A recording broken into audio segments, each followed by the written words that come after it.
Laurence, professeur au Collège de France, titulaire de la chaire Histoire contemporaine du monde arabe, nous entraîne au début du premier conflit mondial en 1914-1915 dans le cadre de sa nouvelle série intitulée « Les crises d'Orient, le Moyen-Orient à partir de 1914 ». L'historien a pu rappeler au Figaro Magazine fin août 2017 que la question d'Orient commence dans le dernier tiers du XVIIIe siècle, l'expression datant du début des années 1830. La faiblesse de l'Empire ottoman a été démontrée par les guerres russo-turques, puis par l'expédition d'Égypte de Bonaparte de 1798. Les enjeux sont doubles alors, le sort de l'Empire ottoman et la route des Indes en train de devenir une possession britannique.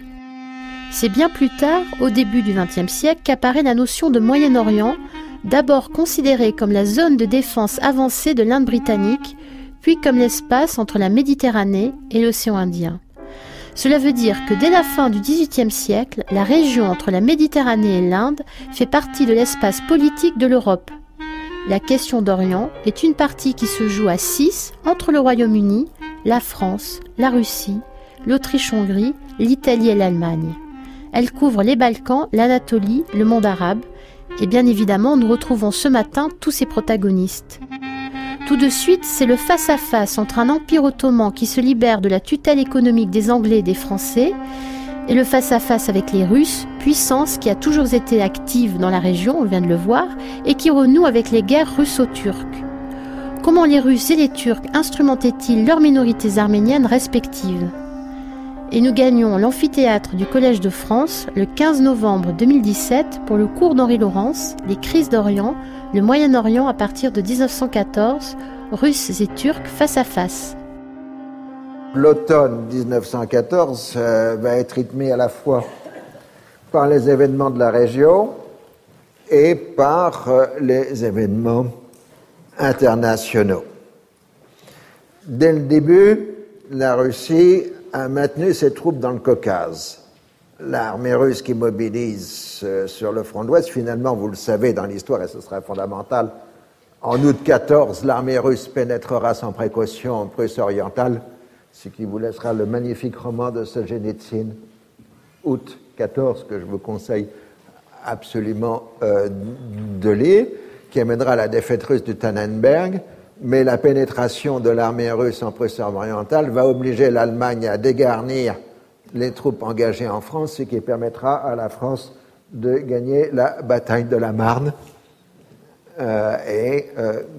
Donc, tous ces événements, il faut bien entendu les avoir en tête. Au Proche-Orient, à l'automne 14, on est dans ces jeux d'influence pervers où les groupes, les sociétés, les communautés deviennent des pions sur des échiquiers politiques. Ainsi, les planificateurs russes prévoient et encouragent une rébellion des Arméniens d'Anatolie, des Assyro-Chaldéens et des Kurdes contre l'autorité ottomane. Mais si les Russes se proclament face aux Européens comme protecteurs des Arméniens, dans l'Arménie russe, les Russes sont particulièrement farouches, font une répression particulièrement dure contre les nationalistes arméniens de l'Empire russe et des révolutionnaires arméniens, puisqu'il faut bien comprendre que les idées révolutionnaires marxistes vont arriver au Proche-Orient via le Caucase, via la Géorgie et via l'Arménie. Staline était géorgien. Et du coup, les Ottomans, eux, vont soutenir les révolutionnaires arméniens dans l'Empire russe. Donc, on est dans ces jeux absolument tordus, dont finalement les populations civiles seront les premières victimes. Et de même, les Ottomans soutiennent les mouvements kurdes et arméniens en Perse, parce que depuis 1908-1909, tout le nord de la Perse est occupé par l'armée russe. Donc les Ottomans soutiennent les Persans, les Arméniens et les Kurdes dans la zone occupée par les Russes en Perse, ce qui sera aussi catastrophique pour la Perse, mais ça c'est une autre chose. Donc chacun essaye d'un côté de gagner du temps, tout en préparant des soulèvements chez l'autre et travaille à ne pas apparaître comme étant l'agresseur. Donc, les premières actions que font les Ottomans, c'est d'abord de faire partir la mission navale britannique, parce que quand même, on ne peut pas faire la guerre à la Grande-Bretagne avec un amiral britannique à la tête de la flotte ottomane, ça ne se fait pas. Et de commencer à fortifier les détroits. Ensuite, il y a le problème de la financement de la guerre. Les Ottomans savent que la guerre, ça coûte cher, parce qu'ils en viennent de sortir des deux guerres balkaniques. Et donc, ils demandent des garanties financières en or de l'Allemagne, mais l'Allemagne ne veut donner de l'argent que si les Ottomans attaquent. Mais les Ottomans disent qu'ils veulent de l'argent d'abord avant d'attaquer ensuite, parce qu'ils n'ont pas confiance. Donc, ça négocie. Et puis, d'autre part, les Ottomans se posent des questions parce que, à la mi-septembre, il est clair que l'Allemagne a perdu la bataille de la Marne. Et que donc la guerre va s'éterniser à l'ouest de l'Europe. Alors, ce que font successivement les Ottomans, c'est d'abord de miner les détroits, tout en laissant passer des chenaux en zone. Et donc maintenant, les navires ne peuvent passer les détroits qu'avec des bateaux pilotes fournis par les Ottomans. Et le 27 septembre 1914, les Ottomans cessent de fournir les bateaux pilotes, c'est-à-dire que les détroits sont fermés. Ce qui aura une conséquence fondamentale pour la suite de la Grande Guerre. La fermeture des détroits amène la coupure des communications entre la France et la Grande-Bretagne et la Russie. Il faudra passer par la mer du Nord et l'océan Arctique pour faire venir par Mourmansk l'aide franco-britannique à la Russie. Problème des mers froides. Autre fait fondamental, le 9 septembre 1914, c'est l'abrogation unilatérale des capitulations par l'Empire ottoman qui, d'un seul coup, acquiert son indépendance économique, ce qui, évidemment, est très, très mal reçu de la part de la France et de la Grande-Bretagne, qui sont les principaux bénéficiaires des capitulations. Et finalement, le schéma attendu arrive. Le 27 octobre 1914, la flotte ottomane, c'est-à-dire le Goeben et le Breslau avec des marins à tarbouche, entre en mer Noire et ouvre le feu le 29 octobre contre les Russes. Et donc, le 30 octobre, les ambassadeurs de l'Entente se retirent de Constantinople. Et donc, on se trouve de facto en guerre, même si la déclaration de guerre officielle n'aura lieu que le 10 novembre 1914. Alors, postérieurement, après la défaite ottomane, les perdants ottomans feront porter toutes les responsabilités de l'entrée en guerre sur Enver Pacha, qui est en quelque sorte le bouc émissaire de tout ce qui n'a pas bien fonctionné. Mais dans les analyses des historiens d'aujourd'hui, on pense que, certes, évidemment, Enver a bien poussé à la guerre, mais que ça a bien été une décision collective du gouvernement et du parti jeune turc que de se lancer dans la guerre. Il était loin d'être le seul à vouloir la guerre. Alors, c'est en ce sens-là qu'on est dans la fin de la question d'Orient. D'abord, évidemment, parce que l'Empire ottoman va disparaître dans la guerre, mais tout simplement parce que cette guerre, elle est produite par la logique des alliances qui est elle-même suscitée par la question d'Orient. Les Ottomans ont besoin désespérément d'un allié, donc l'Allemagne, donc ils sont obligés d'entrer en guerre, et la Russie veut faire sa 12e, je crois que c'est la 12e guerre russo-ottomane, en 2 siècles et quelques, et donc elle a besoin des alliés, la France et la Grande-Bretagne. Donc c'est bien la logique de la question d'Orient qui a glissé sur la crise de 1914. Alors là, évidemment, on est dans un jeu d'interprétation, d'un système d'interprétation en termes de rapport de force et d'alliance qui est dans les relations internationales. Mais les relations internationales se construisent aussi à base d'appréhensions intellectuelles globales qui souvent, pour les décideurs, apparaissent comme des évidences. Et comme c'est des évidences, ils ne les expliquent pas. C'est qu'il y a toujours le problème de la lecture des archives, c'est que derrière ce qui est explicitement dit, il faut interpréter les évidences des textes. Et beaucoup d'incompréhension dans l'historiographie postérieure viendra d'interprétations déphasées de la littérature diplomatique qui ne prend pas en compte le sens immédiat des mots et la vitesse des changements en cours, ce qui fait même qu'à la fin de la guerre, les acteurs ne comprendront plus ce qu'ils ont pu écrire en 1914 ou 1915 parce que le sens des mots et les visions du monde ont été bouleversés. Et alors, quand les acteurs ne comprennent plus, évidemment, les historiens ensuite ont du mal à suivre. Alors, autant la guerre à l'Ouest pourra être définie comme un choc frontal entre armées et accessoirement entre marines, autant dans la vaste région allant de la Méditerranée à l'Indus, elle prendra une dimension politique, voire romantique, en cherchant à soulever les populations assujetties à la domination de l'ennemi. Donc, ce sera à la fois une guerre de puissance, des guerres de libération nationale, des deux côtés, mais aussi des guerres de massacre, de famine et de génocide. Et ce sera un grand paradoxe de la guerre, c'est qu'on va vous donner toujours des chiffres sur les nombres de morts de la Grande Guerre, mais en réalité, on est incapable de comptabiliser ce qui se passe entre la Méditerranée et l'Indus.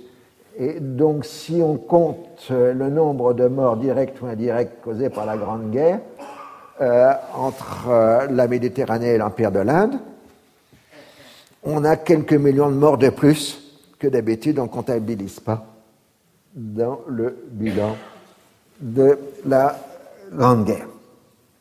Alors, si la Grande Guerre a pu paraître une guerre impérialiste pour les contemporains, et c'est d'abord pour toute l'école marxiste, parce que le problème des marxistes, il fallait définir la Grande Guerre comme une guerre impérialiste, parce qu'elle était contraire aux écrits marxistes. Parce que si on admettait que la Grande Guerre était le heurt de nationalisme, c'était donner la priorité au politique, le nationalisme, sur l'économique. Donc, dès le départ, les marxistes autour de Lénine vont définir de façon désespérée la Grande Guerre comme le choc d'impérialisme, alors qu'en réalité, il est bien évident que ce sont d'abord des chocs de nationalisme. Mais en même temps, comme je viens de dire, assez curieusement et paradoxalement, la Grande Guerre est aussi la première guerre de libération nationale pour les peuples de l'Orient. Alors, dans les polémiques concernant l'orientalisme suscité par le livre célèbre d'Edward Said, il avait été reproché à Edward Said d'ignorer l'érudition allemande qui lui aurait montré l'existence d'une science non compromise par le colonialisme. Mais ces critiques étaient même largement dans l'erreur, parce que ce sont justement les orientalistes allemands qui ont développé tout un projet de soulèvement du monde musulman contre le colonialisme européen, en première ligne celui de la France, de la Grande-Bretagne et de la Russie. Et le grand orientaliste hollandais Snokkengrunge, je ne sais pas si je prononce correctement, va développer dès 1915 le thème de la guerre sainte Made in Germany, tout simplement ce qui va entrer dans l'histoire, dans l'historiographie d'aujourd'hui, comme le djihad Made in Germany.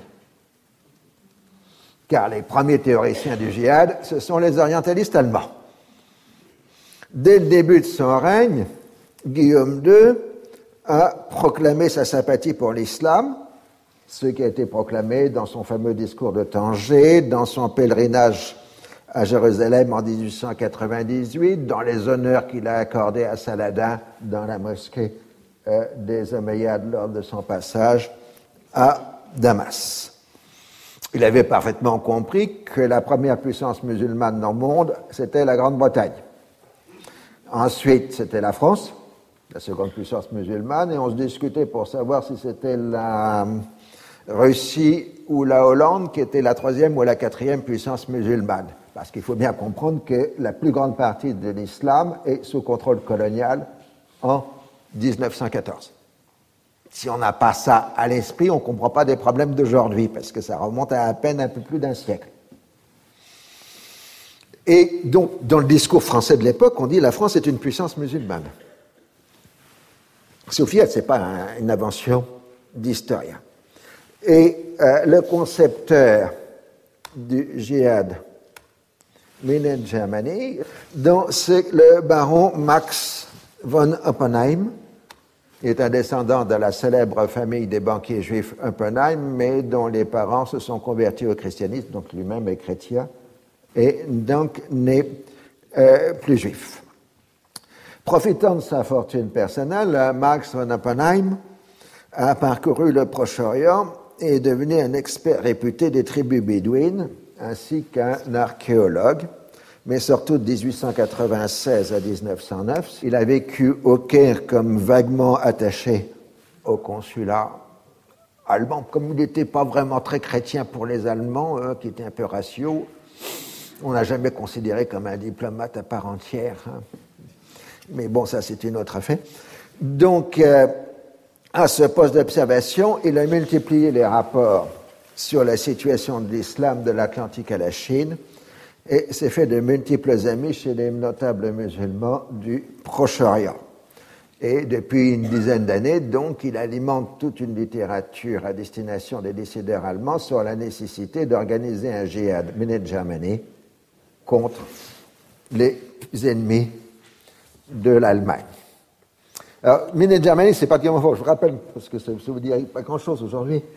Mined Germany est un terme qui avait été inventé par les commerçants britanniques à la fin du XIXe siècle parce qu'ils trouvaient que les Allemands leur faisaient trop grande concurrence. Et donc, ils se disent, sur le marché britannique, on avait imposé des marques d'origine, donc le Made in Germany, que vous connaissez. Et ça avait été un flop monumental parce que les clients britanniques trouvaient que c'était plutôt une revendication de qualité. Et donc, ils achetaient encore plus des produits Made in Germany.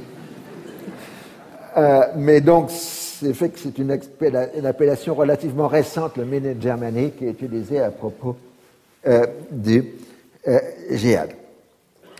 Alors, c'est vrai que l'Empire ottoman avait utilisé l'arme du pan-islamisme depuis plusieurs décennies, que les progrès des communications, de l'imprimé, des chemins de fer, du télégraphe, etc., avaient créé cette notion nouvelle de monde musulman qui se retrouvait connecté par l'effet même des progressions de l'impérialisme européen.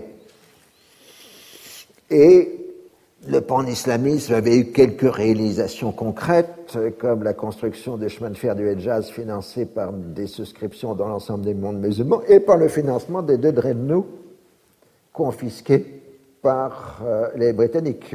Les Ottomans avaient même le culot d'avoir fait des levées de fonds chez les musulmans de l'Empire russe en faveur de leurs 2 cuirassés destinés à combattre la Russie. Mais bon, ça c'était de la bonne politique. De même, évidemment, à chaque fois qu'une puissance européenne essayait de s'emparer d'un territoire musulman, les musulmans se défendaient en proclamant le djihad, ce qu'on appelle le djihad défensif. Abdelkader en Algérie, Chamil dans le Caucase, etc. Ils faisaient du djihad parce qu'ils se battaient pour leur indépendance contre la domination russe, française et autres. Quelque part en Somalie, vous aviez aussi quelques religieux un peu exaspérants pour les Britanniques qui faisaient le djihad contre la colonisation britannique. C'est le Madmoullah des Britanniques, c'était donc ces gens qui combattaient au nom de l'islam contre le fait d'être conquis par les Britanniques, ceux qui ne comprenaient pas que c'était un bienfait pour eux d'être dans l'empire de sa très glorieuse majesté. Mais il faut bien considérer que pour les Ottomans, surtout les jeunes Turcs, qui étaient plutôt des disciples d'Auguste Comte et de Spencer que du prophète, le pan-islamisme n'est qu'un instrument et non pas une conviction. Ceux qui y croyaient, c'était les Allemands, pas les Ottomans, ce qui pose un problème supplémentaire. Alors, on a une cérémonie le 14 novembre 1914 à Constantinople dans laquelle on proclame le djihad contre la France, la Grande-Bretagne et la Russie, mais pas contre les Allemands et les Autrichiens. C'est un côté Monty Python. Et d'ailleurs, Snodgrass, dans son texte, compare la cérémonie de proclamation du djihad en présence de l'ambassadeur d'Allemagne comme une opérette d'Offenbach.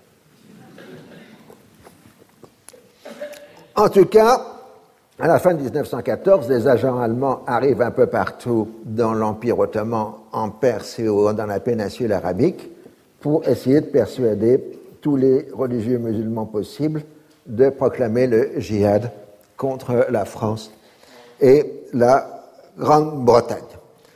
Disons que ce sera un échec magistral, mais qu'ils ont réussi à provoquer une peur terrible dans les milieux coloniaux français et britanniques, parce que les Français et les Britanniques croyaient en l'existence du pan-islamisme et du djihad. C'est d'ailleurs au nom de la lutte contre le pan-islamisme que Jules Ferry avait lancé la conquête de la Tunisie en 1881. Alors, pour comprendre l'attitude française et britannique, il faut avoir à l'esprit que les deux puissances se considèrent en position défensive. Elles ont la nostalgie d'un empire ottoman qui n'est plus et qui leur donnait un véritable pouvoir de tutelle. L'abolition des capitulations marque la fin d'un système de domination collective dont les Français et Britanniques étaient les premiers bénéficiaires. Le djihad est une menace mortelle pour les deux empires coloniaux, plus le russe, ça fait 3. Donc, pour comprendre toute la politique française et britannique durant la Grande Guerre dans le monde musulman, il s'agit pour les deux puissances d'établir un nouveau système de domination qui remplace celui défunt des capitulations et de l'Empire ottoman. Alors, du côté français, on a vraiment une peur terrible d'un soulèvement musulman en Algérie. C'est le fantasme colonial numéro 1, et on a vraiment peur que le djihad Menem Germany déclenche une révolte des Algériens. Mais au contraire, tout se passe assez bien en Algérie, la mobilisation a lieu, la conscription des musulmans se fait sans problème, l'armée d'Afrique part vers la métropole, et donc après la grande angoisse, on respire au début de 1915 en disant que finalement on n'a pas eu le soulèvement des musulmans que l'on attendait. En tout cas, la France a une vision globale du monde musulman qui a été concrétisée en 1911 par la création de la Commission interministérielle des affaires musulmanes qui réunissait les représentants du ministère des colonies en Afrique, pour l'Afrique noire, de l'intérieur pour l'Algérie, des affaires étrangères pour le Maroc, la Tunisie, puisque c'était des protectorats, et pour les pays musulmans indépendants, et bien évidemment en transversal, le ministère de la guerre. Et tout ça avait été construit au nom d'une politique musulmane. Autrement dit, la Troisième République avait réussi à créer un système d'information et de prise de décision intégrant 5 ministères pour avoir une politique intégrée face au monde musulman, ce que la Cinquième République jusqu'à aujourd'hui n'a toujours pas réussi à faire. Donc finalement, ils étaient beaucoup plus efficaces il y a un siècle qu'aujourd'hui. Et à défaut d'autre chose, on peut définir cette politique musulmane de la France comme une islamologie appliquée qui tiendrait compte des égards nécessaires à prodiguer aux opinions publiques musulmanes. C'est ce qu'on appelle la politique des égards et qui est considérée comme la première antidote au djihad Menem Germany. En même temps, dans les cercles français, il y a le parti colonial. Et à l'intérieur du parti colonial, c'est-à-dire la réunion d'un ensemble d'acteurs, c'est pas un parti politique, on ne s'inscrit pas au parti colonial. Parti politique, c'est un agrégat de diplomates, de militaires, de voyageurs, d'universitaires et d'industriels, enfin de gens du commerce et de l'industrie, qui mène la politique coloniale de la France, et d'ailleurs dont la base essentielle est la Société de géographie qui se trouve boulevard Saint-Germain. C'est leur lieu de rencontre, et au-delà de la Société de géographie, ça se décline autour de deux revues du parti colonial, qui est l'Afrique française et l'Asie française. Et à l'intérieur des deux revues sont publiées même par le comité de l'Afrique française et par le comité de l'Asie française. Vous avez un autre organe qui est la Correspondance d'Orient, qui est animé par un groupe de Syriens exilés en France, très introduits dans les milieux politiques français, en particulier dans l'entourage de Raymond Poincaré, président de la République. Et il diffuse une revue qui s'appelle La Correspondance d'Orient, qui est extraordinairement riche d'informations. Alors je vous signale qu'elle est intégralement disponible sur le site Gallica de la Bibliothèque nationale de France. Donc si vous voulez jeter un coup d'œil sur la Correspondance d'Orient, vous verrez cette littérature.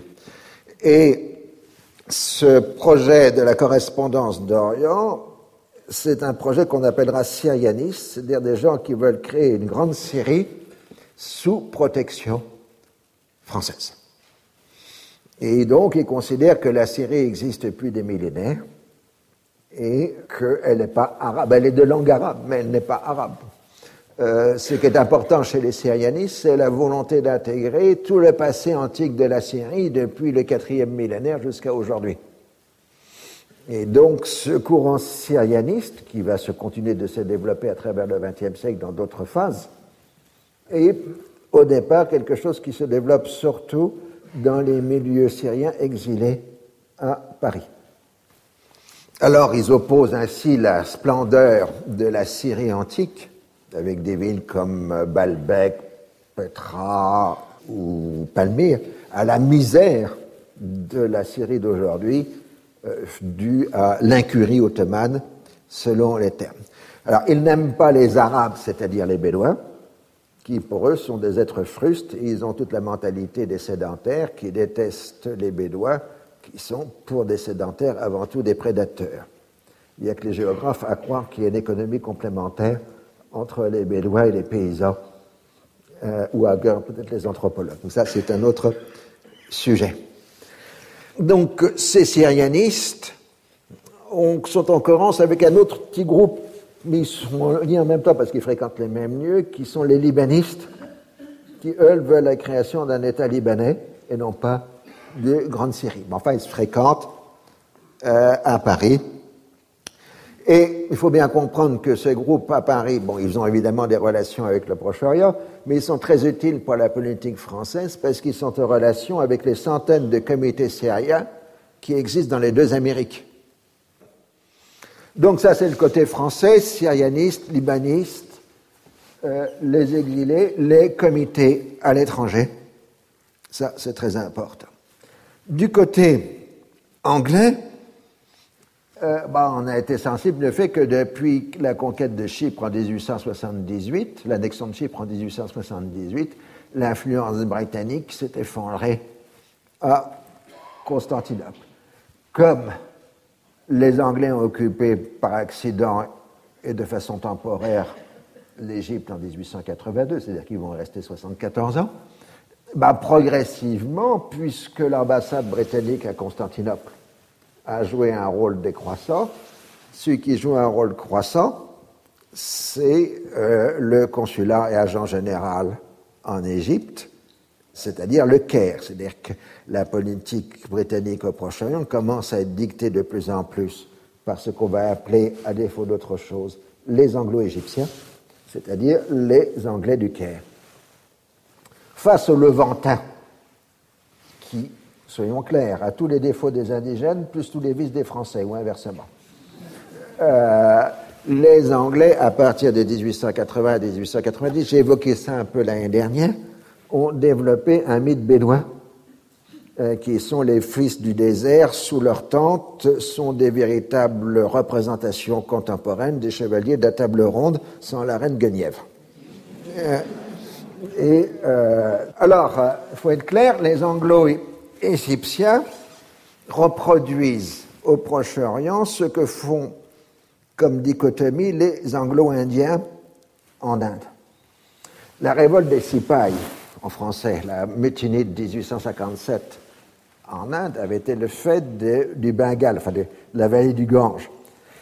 Donc de populations de basse altitude, majoritairement musulmanes, etc. Du coup, le Hajj britannique s'était orienté pour le recrutement de l'armée vers ce que les Anglais ont appelé les races martiales, c'est-à-dire des montagnards qui sont des combattants nés dans la perspective britannique, ce ne sont pas des gens gras des plaines, et donc des combattants nés qui en plus sont prêts à dire oui sahib quand on part à l'assaut, donc ce sont les fameux Gurkhas de l'armée britannique, les Pathans, les Pashtuns, etc. Donc l'armée britannique recrute en Inde dans les races martiales. Et donc chez les Anglo-Égyptiens, c'est le même mécanisme. En quelque sorte, les Levantins, surtout s'ils sont chrétiens, ou ceux qu'on appelle les Effendis, s'ils sont musulmans, c'est-à-dire des gens qui savent lire et écrire, c'est l'équivalent des babous bengalais, qui sont des gens faux, troubles et lâches. Et évidemment, l'équivalent des races martiales indiennes, ce sont les Arabes du désert. Et ça modèle totalement toute l'appréhension britannique de la région, et il faut être clair, jusqu'à 1950 et au-delà. On trouve encore des textes de Glubb Pacha dans les années 50 qui reprennent tous ces termes. Alors, en Inde, en Caire, par contre, vous avez eu le long proconsulat de Lord Cromer, et puis ensuite, après une période intérimaire assez difficile, vous avez eu le grand homme qui a succédé à Lord Cromer, vous le connaissez tous, Lord Kitchener, le grand héros de l'Empire britannique, celui qui a repris le Soudan aux Mahdistes, celui qui a battu définitivement les boers dans la guerre des boers, et qui était consul général et agent britannique au Caire en juillet 1914. Et par le hasard de l'histoire, il était à Londres en fin juillet 14 et il voulait désespérément pas rentrer en Égypte. Il attendait que le gouvernement le rappelle et finalement, la mort dans l'âme, il va s'embarquer sur le ferry qui va le ramener en France pour prendre le train de l'Orient Express quand il est rappelé au dernier moment et il est désigné comme ministre de la guerre, secrétaire au War Office. Alors, Lord Kitchener va faire on aura l'historiographie militaire britannique, il va discuter interminablement sur les mérites militaires de Lord Kitchener, oui ou non. Le problème n'est pas là, c'est un magnifique organisateur. Il va lever une armée de plusieurs millions d'hommes, essentiellement des volontaires. Et c'est ce qu'on va appeler l'armée de Lord Kitchener, celle qui va faire les 3 premières années de la guerre britannique avant l'imposition de la conscription en 1917. Un des plus célèbres posters de l'histoire, Lord Kitchener s'adressant aux Britanniques, Britons want you, rejoignez l'armée de votre pays, que Dieu sauve le roi, God save the king. C'est une image extrêmement célèbre qui va servir à mobiliser des millions d'hommes en Grande-Bretagne et dans l'Empire britannique. Donc,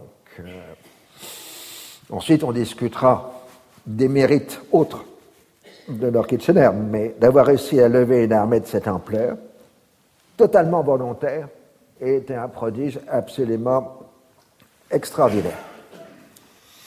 Et donc, Lord Kitchener est devenu pour la Grande-Bretagne le symbole de l'effort de guerre.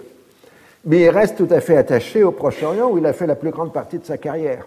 Et donc, il s'est arrangé pour nommer à sa place un homme honorable qui vient de l'Inde, mais qui ne connaît rien à la région, c'est Henry McMahon, qui lui succède au Caire.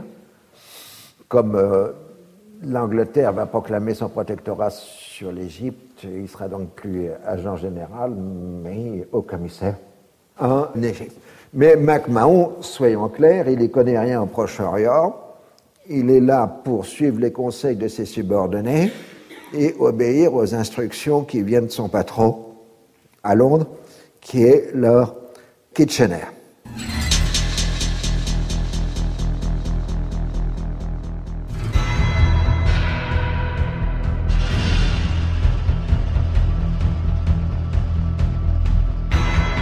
Le Collège de France et France Culture vous présente l'historien Henri Laurence, les crises d'Orient, le Moyen-Orient à partir de 1914.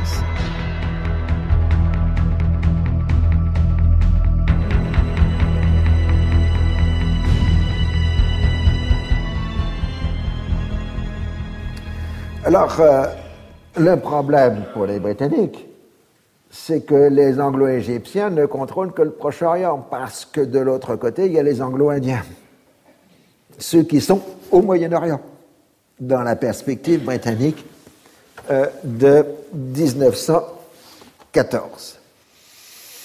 Et les Anglo-Indiens ont toujours le traumatisme de 1857 et considèrent pendant longtemps que ce sont les musulmans indiens qui sont le plus grand danger pour la domination britannique, puisque la révolte de 1857 avait d'abord été une révolte musulmane. Mais progressivement, avec la montée du nationalisme indien autour du Parti du Congrès, les Britanniques commencent à changer d'avis et à considérer que finalement l'élément le plus fidèle à l'Empire, ce sont les musulmans de l'Inde. Mais il est essentiel pour la Grande-Bretagne de conserver la fidélité des musulmans indiens. Donc là, on comprend évidemment que la paranoïa britannique sur le Jihad-Min in Germany s'exerce aussi sur l'Inde comme elle s'exerce pour les Français pour l'Algérie. Alors en même temps, les Anglo-Indiens, ils ont mené depuis des décennies une politique d'avancée, forward comme on dit en anglais, pour protéger l'Inde de la menace russe. Alors bon, évidemment, ils sont passés un accord avec les Russes, mais ce qu'ils veulent, les Anglo-Indiens, c'est s'emparer de l'Irak. Enfin, pour le pétrole, bon, il y a certainement du pétrole en Irak, ça intéresse les Britanniques, mais tant qu'on n'a pas touché au pétrole, on ne sait pas si c'est vraiment important ou non. C'est une virtualité, c'est le pétrole de l'Irak. Le grand mythe des Anglo-Indiens, c'est de faire de l'Irak le grenier de ravitaillement de l'humanité, avec des ingénieurs hydrauliciens britanniques qui vont transformer toute l'agriculture de la vallée du Tigre et de l'Euphrate pour produire des produits agricoles pour nourrir l'ensemble du monde. Et pour ça, évidemment, on pourra introduire 2 ou 3 millions de colis indiens pour faire l'agriculture parce que les Arabes ne sont pas suffisants, en nombre en tout cas, et en qualité peut-être, pour cette tâche. Donc ça, c'est le grand fantasme des Anglo-Indiens, nourrir le monde à partir de l'Irak. Donc, dès le départ, les Anglo-Indiens ont considéré que l'Empire ottoman allait certainement entrer en guerre, donc il fallait débarquer. Donc, la prise de décision d'un débarquement anglais en Irak a été prise le 2 octobre 1914. Les troupes anglo-indiennes ont commencé à quitter l'Inde le 15 octobre. La concentration des forces commence à Bahreïn le 23 octobre. Donc, on n'a plus besoin que d'attendre poliment l'entrée en guerre de l'Empire ottoman. Et le 3 novembre 1914, l'armée anglo-indienne débarque sur le Châtel arabe et prend Basra dans les jours qui suivent. Le 9 décembre, prennent Kourna, le 20 novembre. Kourna, vous savez, c'est le lieu où fusionnent le Tigre et l'Euphrate, ce qui donne naissance au Châtel arabe. Donc, ils sont à Kourna le 20 novembre, et puis le 9 décembre, ils sont à Basra. Le problème, c'est qu'une fois qu'ils sont arrivés à Basra, ils ne savent pas quoi faire. Savoir s'ils s'arrêtent là, en ayant couvert le Golfe et les ravitaillements en pétrole d'Iran, puisque par contre le pétrole iranien qui est de l'autre côté du Châtel arabe, est indispensable pour le système militaire britannique, ou s'ils doivent continuer. Alors, de tout ça, il faut donc considérer que si la Grande Guerre est bien évidemment une guerre européenne et que ces enjeux concernent le continent européen en première ligne, mais comme les principales puissances qui sont en conflit sont des puissances coloniales, avec des musulmans dedans, le djihad mené de Germanie a pour double conséquence de faire de la domination du monde musulman indépendant l'un des grands enjeux de la guerre, et en même temps de promouvoir les intérêts nationaux à l'intérieur de cet espace, ce qui est finalement contradictoire. Parce que d'un côté, les puissances en jeu vont appeler les musulmans du camp de l'autre à se révolter, et de l'autre côté, le but de l'Allemagne, de la France ou de la Grande-Bretagne, c'est le contrôle de l'islam, et en particulier des lieux saints musulmans. C'est en ça qu'il y a toute une dimension islamique à la Grande Guerre, qui évidemment vous ne pouvez pas voir si vous êtes sur la Somme, à Verdun ou ailleurs, mais c'est un des enjeux de la guerre. Alors les premières actions, je l'ai dit, 18 décembre, l'Angleterre proclame son protectorat sur l'Égypte, dépose le khedive qui était en vacances à Constantinople et nomme non plus un khedive à la place du khedive, mais un sultan à la place du khedive de la famille de Métali. Donc ça, c'est le premier acte. Ensuite, Français et Britanniques avaient envisagé avant la guerre la possibilité de susciter et de soutenir un soulèvement libanais ou syrien en cas de conflit avec l'Empire ottoman. Les états-majors avaient planché sur le sujet, mais rien de concret n'en était sorti. Ce que vous avez, c'est que vous avez un paquet d'exilés syriens et libanais qui appellent au soulèvement contre les Ottomans en combinaison avec les Français et les Britanniques. Évidemment, ça déplaît aux Ottomans qui les espionnent et qui vont dire quand ils seront suffisamment engagés dans cette affaire, on fera la rafle et on leur apprendra qui est le maître. Alors, le problème, c'est que la France, à l'automne 14, elle est prise dans la bataille. C'est la Marne en septembre, la course à la mer jusqu'en novembre. Vous savez, la course à la mer, c'est les deux armées françaises et allemandes qui se précipitent vers la côte de la Manche pour établir un système de défense continue. Donc, les Français n'ont pas les moyens militaires d'envoyer des troupes au Proche-Orient dans l'immédiat. Les Britanniques aussi, parce que l'armée britannique, il faut attendre la montée en puissance de l'armée de Lord Kitchener. Donc, ce qu'on va utiliser du côté britannique au Proche-Orient, c'est une armée qui existe, c'est-à-dire l'armée indienne, anglo-indienne, les divisions indiennes, et la levée en masse, par volontaire, des Australiens et des Néo-Zélandais, puisque géographiquement, de toute façon, ce qu'on appelle les Anzacs, Australiens et Nouveau-Zélandais, doivent passer par l'Égypte pour venir en Europe.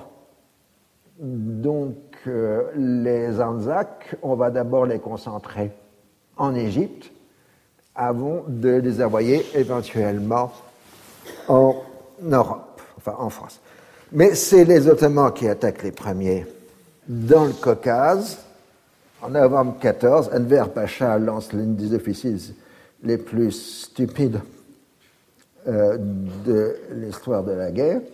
L'armée ottomane attaque dans le Caucase, donc ça marche assez bien puisqu'ils prennent Ardahan le 22 décembre 1914, et en janvier 1915, ils se heurtent aux Russes à Sarikamish. C'est toujours une débilité d'attaquer les Russes en hiver, surtout dans la montagne. Le résultat, c'est une débâcle humaine. Les soldats ottomans meurent de froid, mal équipés pour résister, et c'est le désastre de Sarikamish qui casse l'offensive dans les Balkans. Les pertes humaines de Sarikamish du côté ottoman seraient de l'ordre de 60 000 morts, essentiellement plus du froid que du combat. Le gouverneur de Syrie, Jamal Pacha, celui qui restera dans la mémoire collective comme Al-Safar, le sanglant, parce que, bon, il était un peu dur, est un personnage tout à fait intéressant, dont nous aurons l'occasion largement de reparler.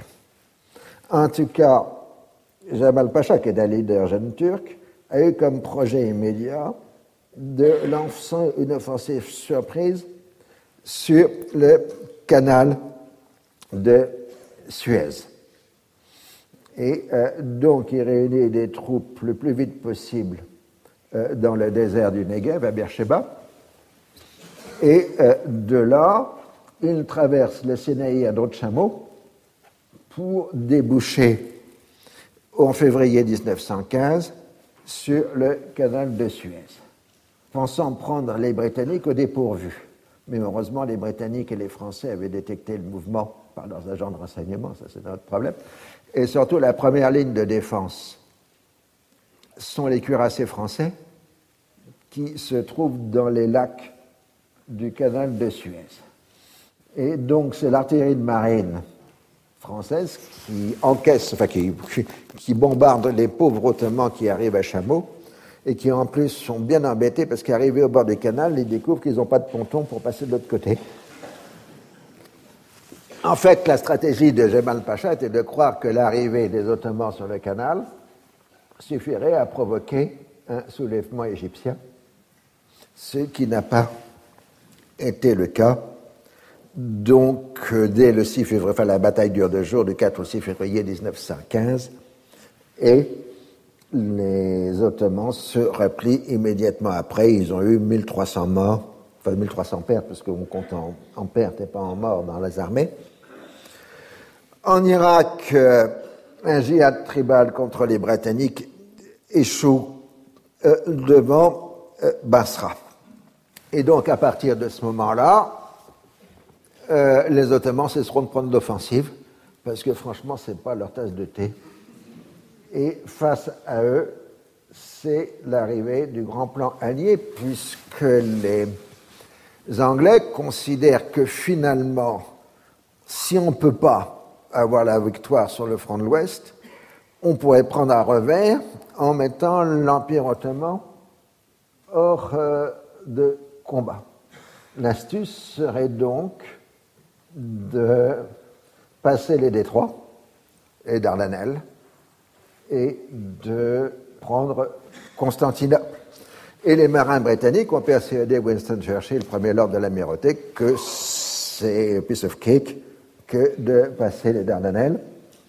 Et donc, la décision est prise.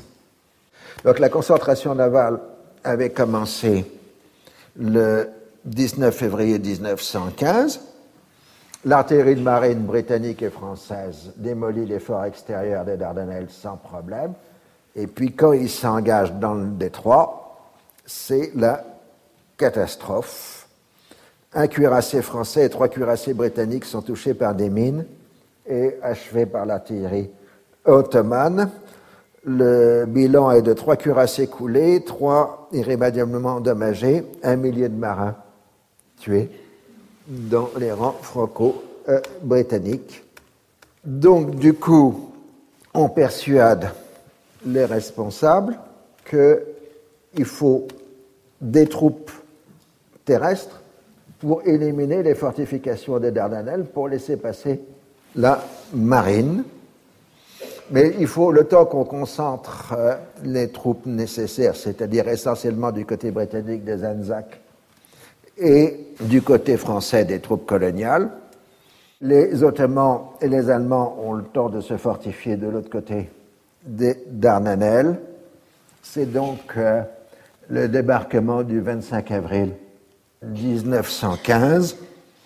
Et très rapidement, c'est une boucherie terrifiante parce que les Franco-Britanniques vont se trouver bloqués sur les plages tandis que les Turcs vont tenir sur les hauteurs, et c'est dans cette terrible bataille des Dardanelles que le colonel Mustafa Kemal va devenir un héros national du côté ottoman. Et à ce moment-là, on entre dans une guerre de position assez terrible aux Dardanelles. Le problème, c'est que les Français et les Britanniques avaient envisagé un autre débarquement en Cilicie, peuplé par en grande partie par des Arméniens. Et donc, le moment du débarquement franco-britannique aux Dardanelles, mais qui potentiellement pouvait pousser aux Cilicie, va donner le signal d'une des plus grandes catastrophes humaines du XXe siècle, le génocide arménien d'avril 1915. Alors, officiellement, ce sont des ordres de déportation, mais en réalité, les déportations se terminent en massacre. Alors, vous avez deux interprétations possibles de ce qu'on appelle à l'époque les atrocités d'avril 1915. La première, ce n'est que la conclusion d'un projet politique depuis longtemps préparé par le gouvernement jeune turc et de l'élimination physique des Arméniens et des chrétiens d'Anatolie pour avoir une Anatolie ethniquement homogène. La seconde interprétation, c'est une mesure de catastrophe pour éviter un soulèvement arménien derrière les troupes ottomanes face au débarquement des Franco-Britanniques. L'une des raisons n'élimine pas l'autre. Les deux peuvent se combiner.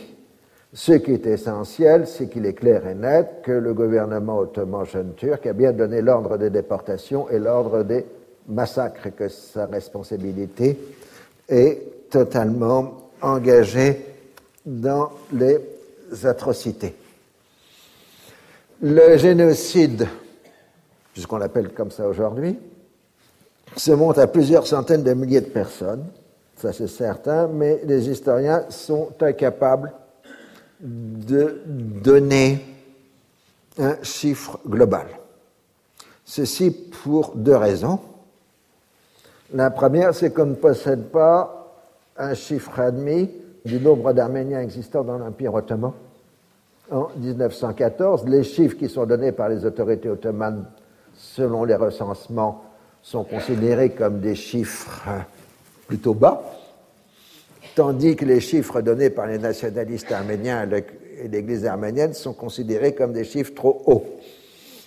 Donc, s'il y a un consensus pour l'ensemble de la période 1915-1920, T1, c'est que 2/3 de la population arménienne de l'Empire ottoman a été éliminée dans les années de guerre. Ça, il y a d'accord sur la proportion, mais on ne sait pas 2/3 de quoi.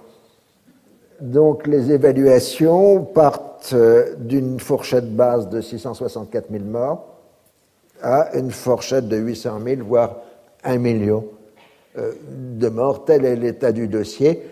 Et je pense qu'on n'arrivera jamais à calculer le nombre exact. De toute façon, ce sont des chiffres suffisamment effrayants en soi. Alors, en même temps, les génocides s'accompagnent de destruction des lieux, de changement de toponymie, de confiscation des biens. Alors, je terminerai par le fait que si le concept de génocide n'existait pas en 1915, puisqu'il ne sera créé que durant la Seconde Guerre mondiale, on pourra toujours discuter si c'est un génocide au sens juridique du terme, parce qu'au sens juridique du terme, il faut une décision d'un tribunal pour le définir ou non comme génocide, mais au sens large du terme, c'est un génocide sans problème. Alors, ça va amener à la déclaration des puissances alliées le 24 mai 1915. Depuis un mois environ, la population kurde et turque de l'Arménie procède de connivence et souvent avec l'aide des autorités ottomanes à des massacres d'Arméniens. De tels massacres ont eu lieu vers la mi-avril, Nouveau Style, Erzurum, Dertchoun, Erine, Han, Betlis, Mouch, Sassoun, Zeytoun et dans toute la Cilicie. Les habitants d'une centaine de villages aux environs de Van ont tous été assassinés. Dans la ville même, le quartier arménien est assiégé par les Kurdes. En même temps, à Constantinople, le gouvernement ottoman sévit contre la population arménienne inoffensive. En présence de ces nouveaux crimes de la Turquie contre l'humanité et la civilisation, les gouvernements alliés font savoir publiquement à la Sublime Porte qu'ils tiendront personnellement responsables des crimes tous les membres du gouvernement ottoman, ainsi que ceux de ses agents qui se trouveraient impliqués dans de pareils massacres. Alors, la rédaction primitive du texte était, selon la demande russe, crime contre le christianisme et la civilisation, mais comme les Français et les Anglais ne voulaient pas apparaître comme étant ennemis des musulmans, on a changé christianisme par humanité. Et donc, pour la première fois dans l'histoire, le 24 mai 1915, émerge la notion de crime contre l'humanité. Je vous remercie.